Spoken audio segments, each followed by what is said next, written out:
ಬೆಟ್ಟದಲ್ಲಿ ಆಷಾಢ ಶುಕ್ರವಾರ ನಾಡದೇವತೆ ದರ್ಶನವನ್ನ ಪಡೆದಿದ್ದಾರೆ ನಟ ದರ್ಶನ್. ಪತ್ನಿ ಜೊತೆ ಬಂದು ವಿಶೇಷ ಪೂಜೆಯನ್ನ ಸಲ್ಲಿಸಿದ್ರು. ಆಷಾಢ ಶುಕ್ರವಾರದ ಹಿನ್ನೆಲೆ ಚಾಮುಂಡಿ ಬೆಟ್ಟಕ್ಕೆ ನಟ ದರ್ಶನ್ ಭೇಟಿ ನೀಡಿದ್ರು. ನಾಡದೇವತೆಯ ದರ್ಶನವನ್ನ ಪಡೆದ್ರು. ಪತ್ನಿ ಜೊತೆ ಬಂದು ವಿಶೇಷ ಪೂಜೆಯನ್ನ ಸಲ್ಲಿಸಿದ್ರು. ಬೆಳಗ್ಗೆಯಿಂದಲೇ ಭಕ್ತರು ಹರಿದು ಬರ್ತಾ ಇದ್ದಾರೆ. ಮುಂಜಾನೆ 5 ಗಂಟೆಯಿಂದಲೇ ದರ್ಶನಕ್ಕೆ ವ್ಯವಸ್ಥೆ ಆಗಿದೆ. ಅಲಂಕಾರದಿಂದ ಕಂಗೊಳಿಸ್ತಾ ಇದೆ ನಟ ದರ್ಶನ್. ನಾಡದೇವತೆಯ ದರ್ಶನವನ್ನ ಪಡೆದು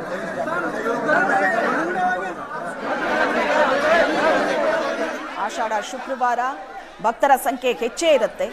ನಟ ದರ್ಶನ್ ಕೂಡ ಆಷಾಢ ಶುಕ್ರವಾರದ ದಿನ ದೇವಿಯ ದರ್ಶನವನ್ನ ಪಡೆದ್ರು. ಪತ್ನಿ ಜೊತೆ ಹೋಗಿ ವಿಶೇಷ ಪೂಜೆ ಸಲ್ಲಿಸಿದ್ರು. ಮೈಸೂರಿನ ಚಾಮುಂಡಿ ಬೆಟ್ಟದಲ್ಲಿ ಆಷಾಢ ಮಾಸದ 2ನೇ ಶುಕ್ರವಾರದ ಸಂಭ್ರಮ ಬಹಳನೇ ಜೋರಾಗಿದೆ. ಇಂದು ಕೂಡ ಸಹಸ್ರಾರು ಸಂಖ್ಯೆಯಲ್ಲಿ ಭಕ್ತಾದಿಗಳು ಚಾಮುಂಡಿ ಬೆಟ್ಟಕ್ಕೆ ಹರಿದು ಬಂದಿರತಕ್ಕಂಥದ್ದು. 2ನೇ ಆಷಾಢ ಶುಕ್ರವಾರದ ಹಿನ್ನೆಲೆಯಲ್ಲಿ ಚಾಮುಂಡಿ ಬೆಟ್ಟದ ಆವರಣ, ಇಡೀ ಆವರಣವನ್ನ ಶೃಂಗಾರ ಮಾಡಲಾಗಿದೆ. ಅದರಲ್ಲೂ ಕೂಡ ತಾಯಿ ಚಾಮುಂಡೇಶ್ವರಿಯ ದೇವಿಯ ಸನ್ನಿಧಿ ಏನಿದೆ, ಸನ್ನಿಧಿಯ ಒಳ ಮತ್ತು ಹೊರ ಆವರಣವನ್ನ ಬಹಳ ವಿಶೇಷವಾಗಿ ಅಲಂಕಾರವನ್ನ ಮಾಡಿ ಸಿಂಗಾರ ಮಾಡಿರ್ತಕ್ಕಂಥದ್ದನ್ನು ನಾವಿಲ್ಲಿ ಗಮನಿಸಬಹುದು. ಈ ಬಾರಿ ತಾಯಿ ಚಾಮುಂಡೇಶ್ವರಿಗೆ ಲಕ್ಷ್ಮೀ ದೇವಿಯ ಅಲಂಕಾರ ಮಾಡಿರ್ತಕ್ಕಂಥದ್ದು. ದೇವಸ್ಥಾನದ ಒಳ ಆವರಣವನ್ನ ಹೂವು, ಹಣ್ಣು, ತರಕಾರಿ, ಕಬ್ಬು ಈ ರೀತಿಯಾಗಿ ವಿವಿಧ ಬಗೆಯ ಅಲಂಕಾರಿಕ ವಸ್ತುಗಳಿಂದ ವಿಶೇಷವಾಗಿ ಅಲಂಕಾರ ಮಾಡಿರ್ತಕ್ಕಂಥದ್ದನ್ನ ಗಮನಿಸಬಹುದು.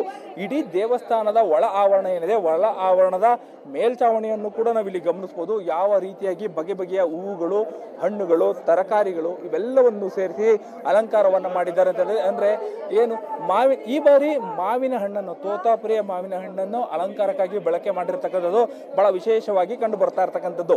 ಇವತ್ತು ಕೂಡ ಸಹಸ್ರಾರು ಸಂಖ್ಯೆಯಲ್ಲಿ ಭಕ್ತಾದಿಗಳು ಚಾಮುಂಡಿ ಬೆಟ್ಟಕ್ಕೆ ಹತ್ತು ಬಂದು ತಾಯಿಯ ದರ್ಶನವನ್ನ ಪಡಿತಾ ಇದ್ದಾರೆ. 2ನೇ ವಾರ ಆಗಿರ್ತಕ್ಕಂಥ ಹಿನ್ನೆಲೆಯಲ್ಲಿ ವಿಶೇಷವಾಗಿ ಅಲಂಕಾರವನ್ನ ಮಾಡಿರ್ತಕ್ಕಂಥದ್ದು ನೀವಿಲ್ಲಿ ಗಮನಿಸಬಹುದು.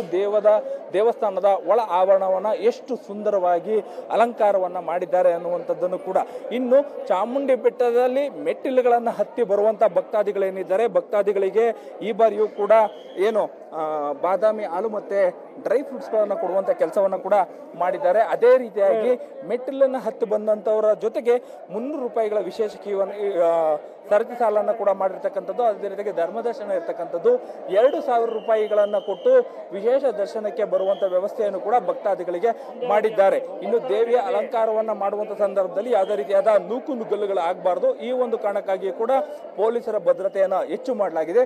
ಅದೇ ರೀತಿಯಾಗಿ ಪೊಲೀಸರ ಭದ್ರತೆಯ ಜೊತೆಗೆ ಸರತಿ ಸಾಲಿನಲ್ಲಿ ಬರ್ತಕ್ಕಂತಹ ಭಕ್ತಾದಿಗಳೇನಿದ್ದಾರೆ ಎಲ್ಲರಿಗೂ ಕೂಡ ಪ್ರತ್ಯೇಕವಾದಂತಹ ಸರತಿ ಸಾಲುಗಳನ್ನ ಬೆಟ್ಟದ ಆರಂಭದಲ್ಲೇ ಕೂಡ ಮಾಡಿರ್ತಕ್ಕಂಥದ್ದು. ಅಂದ್ರೆ 2000 ಕ್ಯೂನಲ್ಲಿ ಬರ್ತಕ್ಕಂಥವ್ರಿಗೆ ಪ್ರತ್ಯೇಕವಾದಂಥದ್ದು, ಜೊತೆಗೆ 300 ರೂಪಾಯಿಗಳ ಕ್ಯೂಗೆ ಬರುವಂತವ್ರಿಗೂ ಕೂಡ ಪ್ರತ್ಯೇಕವಾಗಿ ಇರ್ತಕ್ಕಂಥದ್ದು ನಾವಿಲ್ಲಿ ಗಮನಿಸಬಹುದು.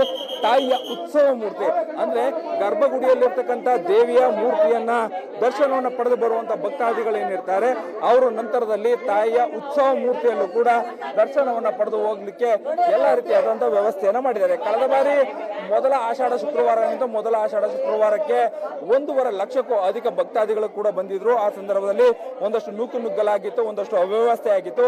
ಅದನ್ನ ಈ ಬಾರಿ ಸರಿಪಡಿಸಿರ್ತಕ್ಕಂಥದ್ದನ್ನ ನಾವಿಲ್ಲಿ ಗಮನಿಸಬಹುದು. ಬರುವಂತ ಯಾವುದೇ ಭಕ್ತಾದಿಗಳು ಕೂಡ ತಾಯಿಯ ದರ್ಶನವನ್ನ ಸುಲಲಿತವಾಗಿ ಮಾಡಬೇಕು ಅಂತದ್ದೊಂದು ವ್ಯವಸ್ಥೆಯನ್ನ ಈ ಬಾರಿ ಜಿಲ್ಲಾಡಳಿತ ಮಾಡಿರ್ತಕ್ಕಂಥದ್ದನ್ನ ನಾವಿಲ್ಲಿ ಗಮನಿಸಬಹುದು. ಕ್ಯಾಮ್ರಾ ಪರ್ಸನ್ ನವೀನ್ ಜೊತೆ ಮಧುವನ್ ಚಿಂತೂಳಿ, HNN ಸುವರ್ಣ ನ್ಯೂಸ್, ಮೈಸೂರು.